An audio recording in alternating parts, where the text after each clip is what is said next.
Ada satu yang mengkhawatirkan sekali,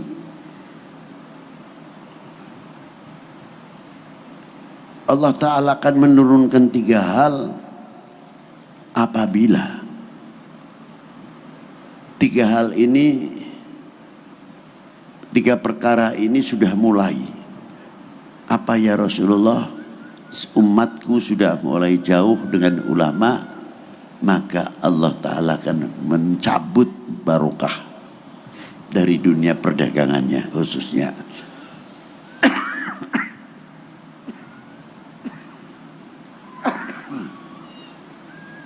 Itu diantaranya. Dan yang paling terakhir, saya takut hadis ini banyak orang mati su'ul khotimah. Naudzubillah min dzalik kalau sudah jauh.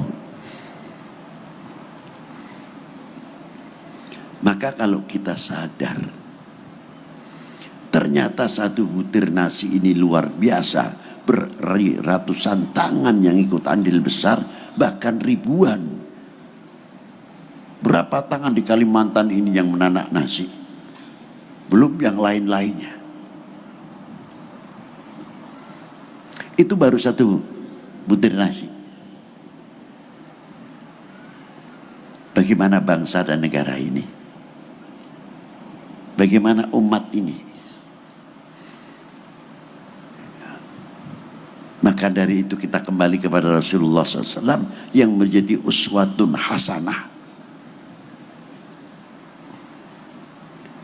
Rasulullah dilahirkan single sampai bi'tsah dan sebagainya, berjuang sendirian. Bagaimana cara mempersatukan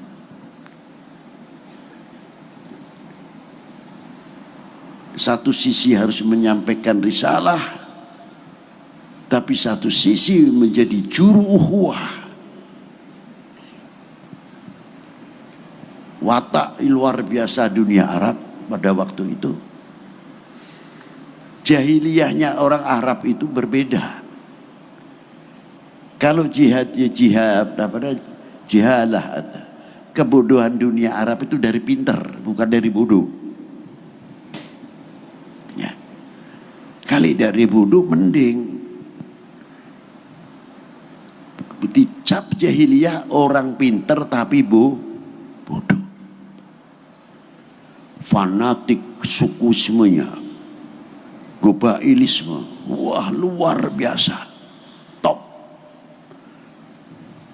Malahan dari pada waktu zaman jahiliyah sudah tumbuh matematika atau aljabar, ilmu kedokteran, sampai uji coba bedah sesar dilakukan kepada unta yang pada waktu itu mau melahirkan tidak bisa, sanggup. Sesar unta pertama kali itu penemuan. Tapi untuk membangun wilayahnya setapak lebih maju dibanding negara semenanjung Arabia tidak mampu. Apa sebab? Baca sejarah itu. Isinya ribut. Terkadang masalah tidak berarti pertumpahan darah. Itu diantaranya. Cuma baginda Nabi SAW yang bisa mempersatukan. Apalagi kalau sudah mempunyai anak istri, aib. Mempunyai istri, putra artinya mempunyai anak istri, putri. Aduh, malu, jangan tanya malunya. Seolah-olah dirinya bukan satria, maka dikubur hidup-hidup. Itu permasalahannya.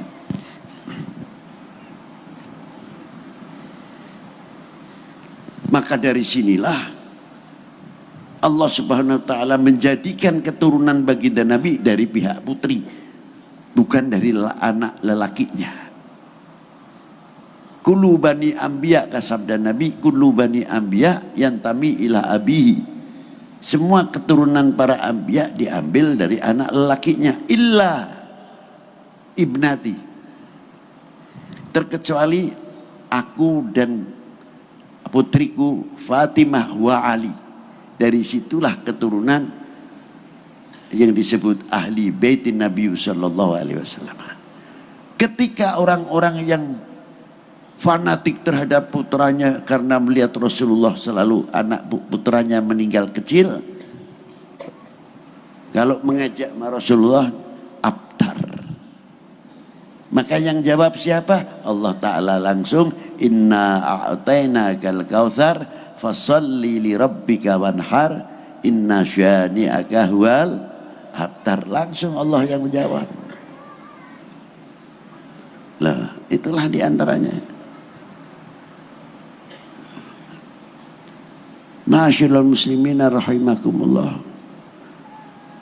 Kita bayangkan bagaimana perjuangan pada waktu itu Rasulullah. Saya ambil satu contoh saja. Sebelum bi'tsah umur beliau masih sekitar 35 tahun, wakilah masih belum ada. Kelompok jahiliyah pada waktu itu yang mengaku gobailnya paling top, ini paling top, ini paling top, tapi tidak bisa mempersatukan, malah tambah perpecahan. Mau memasukkan Hajar Aswad saja hampir saja pertumpahan darah. Akhirnya sepakat mufakat, barang siapa yang masuk ke Masjidil Haram ini, Mekah ini maksudnya, pemuda yang jujur, amin, namanya gelarnya Al-Amin, seorang yang dipercaya atau jujur, itulah yang berhak memasukkan Hajar Aswad. Ternyata pagi hari yang datang awal masuk ke Makkah baginda Nabi SAW.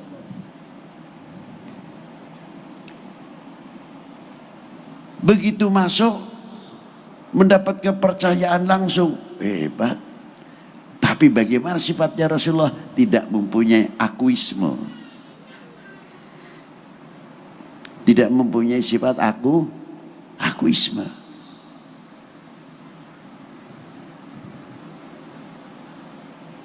Langsung Rasulullah menggelar sorbannya. Pimpinan sini, pimpinan A, pimpinan B, kumpulkan jadi satu, diangkat bareng-bareng Hajar Aswad, ditaruh di tengah. Betul-betul menjadi berkat umat, menjadi berkat bangsa. Baru diangkat bareng, baru dimasukkan oleh baginda Nabi SAW. Pertanyaannya sekarang Al-Amin, Al-Amin yang bisa menjadi berkat umat, berkat bangsa, ini kemana? Ini menjadi pertanyaan. Apakah kita rela melihat negara diacak-acak umpamanya? Akan timbul satu pecah belah. NKRI digoyang, NKRI digoyang. Tinggal menanti Indonesia dibagi berapa. Apa bapak-bapak ini, kita-kita ini ridho kalau Indonesia dipecah belah? Jawab yang keras. Perlu kenyataan. Nah inilah kalau kita sudah kematian, kepaten obor itu mau ngomong apa? Ma'asyiral muslimin rahimakumullah. Ayo kita kembali bagaimana Rasulullah SAW menjadi pengayom umat ini luar biasa. Dan ditiru kelakuan yang hebat ini oleh cucunya, Sayyidina Imam Ja'farus Shadiq bin Sayyidina Imam Ahmad Rahmatillah Sunan Ampel bin Ibrahim Asmarokondi bin Jamaluddin Husain bin Ahmad Shah Jalal bin Amir Abdul Malik bin Alwi Ammal Faqih bin Ahmad Shah Jalal bin Abdullah Udmat Khan bin Amir Abdul Malik bin Alwi Ammal Faqih bin Muhammad Saib Marbat bin Ali Khalid Qasam bin Alwi bin Muhammad bin Alwi bin Ubaidillah bin Ahmad al-Muhajir bin Isa an-Naqib bin Muhammad al-Naqib bin Ali al-Uraidi bin Ja'far al-Sadiq bin Muhammad al-Baqir bin Ali Zainal Abidin bin Husain Sibti bin Ali bin Abi Talib wa bin Fatimah Zahra al-Batul binti Rasulullah sallallahu alaihi wasallam Rasul. Terkenal dengan Kanjeng Sunan Kudus. Ketika beliau masuk ke daerah Kudus pada waktu itu, Agamanya berbeda, mayoritas berbeda. Dan di situ ada faham satu hayawan yang dikaramatkan, mendapat keistimewaan. Pada waktu Sunan Kudus, waktu bulan Idul Adha, biasanya mengajak umat Islam yang mampu untuk berkurban. Yang sapi-sapi, kerbau-kerbau, yang ayam-ayam, yang kambing-kambing, yang ayam-ayam ikut sunnah. Bukan ayam artinya untuk kurban, mengalirkan darah ikut sunnah. Hati-hati jangan salah paham di sini. Bagaimana? Ini kalau sapi yang jadi masalah dipotong, pasti akan menimbul perpecahan. Karena sapi ini diistimewakan. Hebatnya Kanjeng Sunan Kudus memberikan pengarahan. Sampai sekarang orang Kudus, maaf saja, potong sapi di kota nggak berani. Pasti nyembelih sapinya itu di Rembang. Nggak berani di Kudus. Boleh tanya sama orang Kudusnya. Itu sampai sekarang. Nah, Pangeran Poncowati yang lain agama pada waktu itu,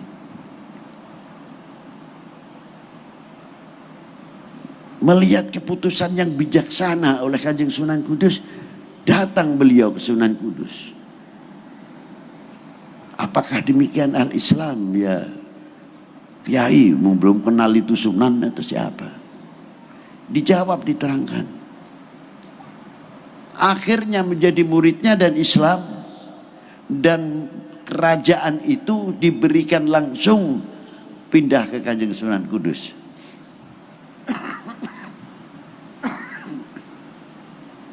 Hebat. Padahal pada waktu itu kalau mau memanfaatkan kesempatan dalam kesempitan, pada waktu itu masih berdiri kerajaan Demak, masih jaya-jayanya. Siapa sih yang tidak ingin jadi raja? Diberikan oleh Pangeran Poncowati, langsung menjadi Raja Kudus.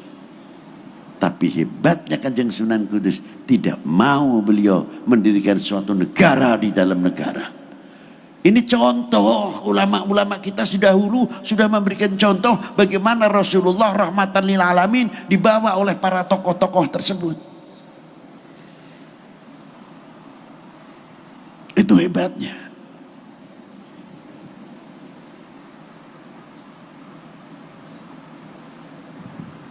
Akhirnya utuh, tidak pecah. Dan ulama-ulama kita pendahulu menjadi cermin lupian yang luar biasa. Mestinya sudah pantas kalau menjadi contoh kita. Buktinya apa, Bib? Saya kalau ziarah Wali Sembilan itu paling malu.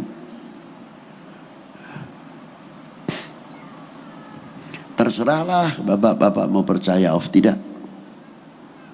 Dari mulai Giri, Gapuro, Gresik, Ampel, Tuban, Sedayu, Lamongan, sampai Kudus, Demak, Murio, Gunung Jati, Banten, Habib Hussein Luar Batang, sampai Palembang, sampai Aceh, sampai ke Syekh Muhammad Arsyad Banjari.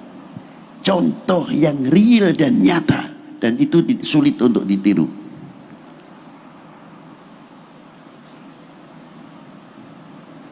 Semuanya masih sudah meninggal sekian ratus tahun, tapi masih mampu mengajak orang berzikir, mengajak beristighfar, mengajak orang bertauhid. Tidak ada yang datang ke Wali Sembilan lalu di pintu makam Padang Bulan, Padange Koyorino, ada enggak? Tidak ada. Datang ke Sunan Kudus, begadang, mari begadang, tidak ada. Assalamualaikum ya ahlil kubur minal mu'minin wal mu'minat baca Yasin, baca Fatihah. Padahal di situ macam-macam. Yang milih A, yang milih B, yang milih C, yang milih D. Toplosannya macam-macam. Gak ada yang tanya, lu kemarin milih siapa? Hebat ya di situ. Dan tadinya kalau mau ketemu yang beda pilihan itu sulit, di depan makam aulia makamnya, Ji, apa kabar? Maafin ya, maaf. Langsung akur. Orang mati bisa mempersatukan, luar biasa. Jadi kalau kita masih hidup kok nggak bisa cara begitu, ya kalah sama orang mati deh. Nah itulah. Itu satu contoh. Begitu tahlil bersama, tahlilnya yang pakai lagu, yang tidak pakai lagu, ada yang cepat, illallah, la illallah, la illallah. Yang satu pakai lagu, la ilaha illallah, la ilaha illallah. Yang satu lebih panjang lagi, yang lebih mantap lagi, illallah, la ilaha illallah. Gak ada yang ribut. Ente, jangan keras-keras begitu. Ini dada saya sesak nih. Aman-aman saja. Ada lagi yang ngebut, illallah, la illallah, la illallah. Aduh, ini hurufnya gimana? Ya kompak rukun, ya tuh baca Yasin, baca Quran. Ada lagi yang datang yang lucu, terkadang orang yang tinggi besar hebat. Wah, ini berbahaya ini. Kalau saya dekat ini pakai rombongan lagi, pasti ini suaranya keras ini, Pak. Saya pikir, wah, saya agak mikir, apalagi speaker kecilnya dikempet begini ya. Hampir tidak kelihatan karena lengannya ini besar. Tak pikir suaranya ngetop, nggak tahu suaranya. Ilah hadratin Nabi Mustafa sallallahu alaihi wasallam. Kirain suaranya sesuai dengan badannya. Nggak tahu. Ilah hadratin Nabi Mustafa sallallahu alaihi wasallam. Fatihah.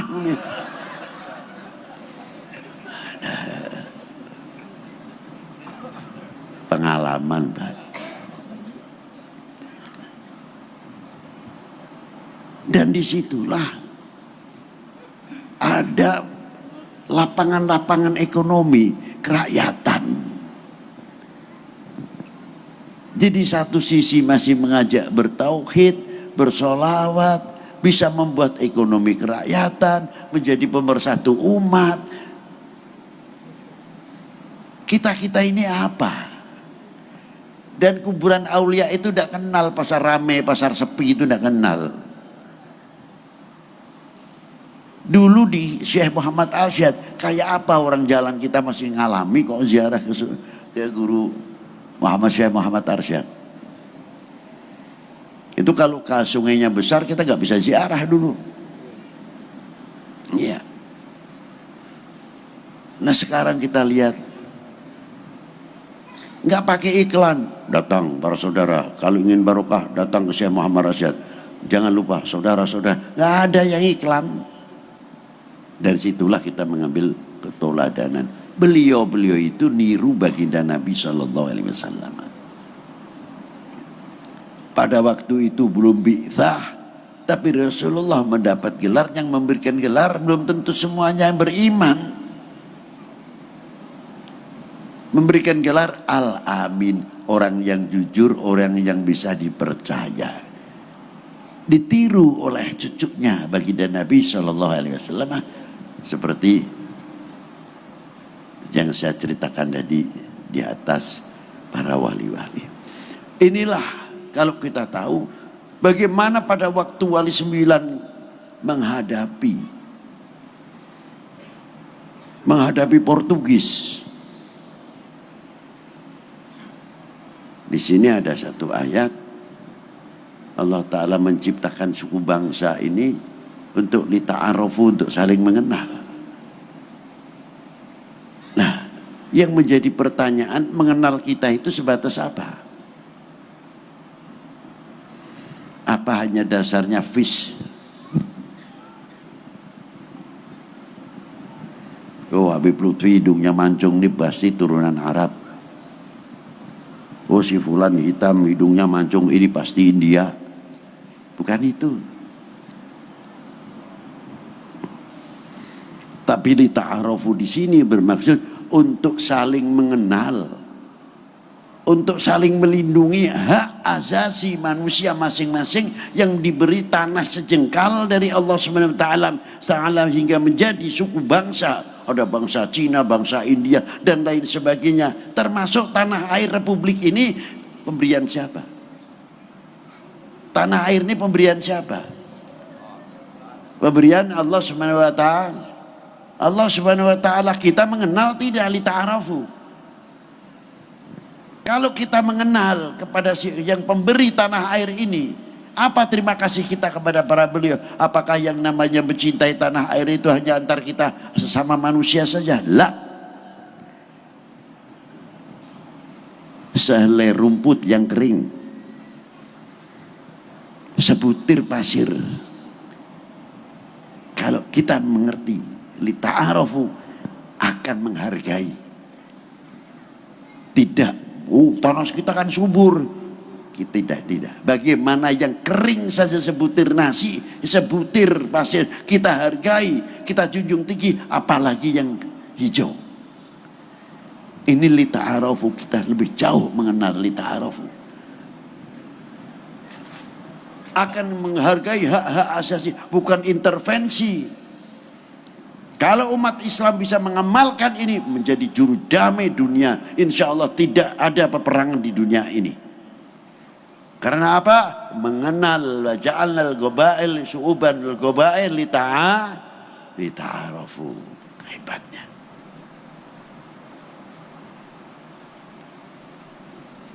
Ma'asyiral muslimin rahimakumullah. Nah, ayo kita lebih kenal lebih jauh kepada bangsa ini, kepada republik ini. Bagaimana perjuangan-perjuangan para beliau-beliau pendahulu sampai berkibarnya kembali sangsaka merah putih. Apa terima kasih kita kepada para beliau? Li ta'arufu, kenal tidak, mengenal tidak, saling mengenal atau tidak?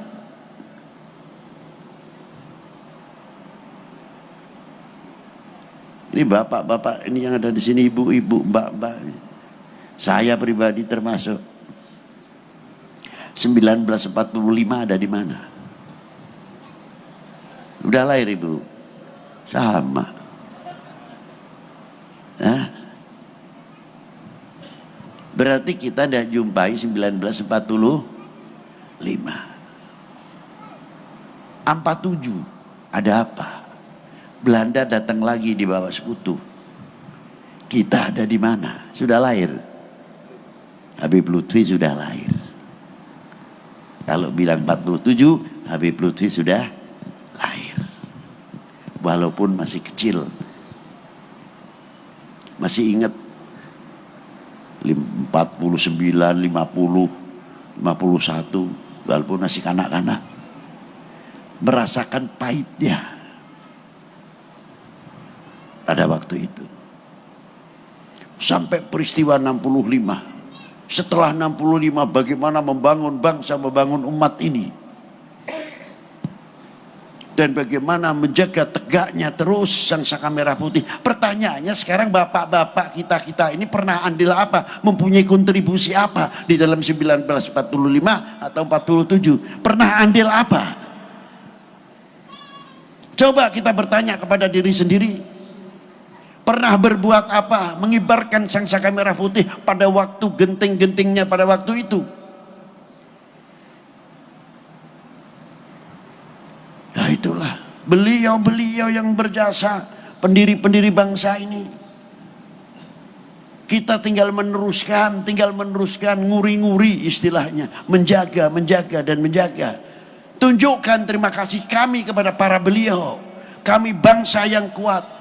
Kami bangga menjadi bangsa Indonesia. Kami bangga menjadi putra-putri Indonesia. Kami bangga mempunyai tanah air Indonesia. Bagi kami NKRI harga mati. Dan jangan coba-coba untuk memecah belah Indonesia. Harus berani mengambil sikap yang demikian. Karena apa?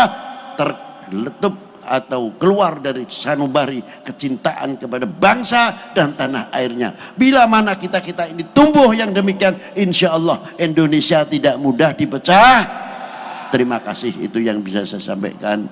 Semoga manfaat fid dini wa dunya wal akhirah. Ayo kita jaga bersama-sama keukhuwahan. Jangan sampai kita mudah dikena hoax dan lain sebagainya. Kita malam hari ini nih bangga yang luar biasa, Pak. Sungguh bisa duduk dengan Pak Dandim, bisa duduk dengan TNI, bisa duduk dengan Pak Danda, Pak Kapolsek, Kapolres beserta jajarannya, bersama-sama duduk bersama tokoh-tokoh begini, bersama ibu-ibu yang tidak pernah ketinggalan muda-mudi kita. Ini lambang persatuan yang luar biasa. Mau diakui of tidak, kalau Indonesia masih bisa begini, luar biasa. Ini satu menunjukkan kekuatan yang bukan basa-basi lagi untuk kita semuanya. Wassalamualaikum warahmatullahi wabarakatuh.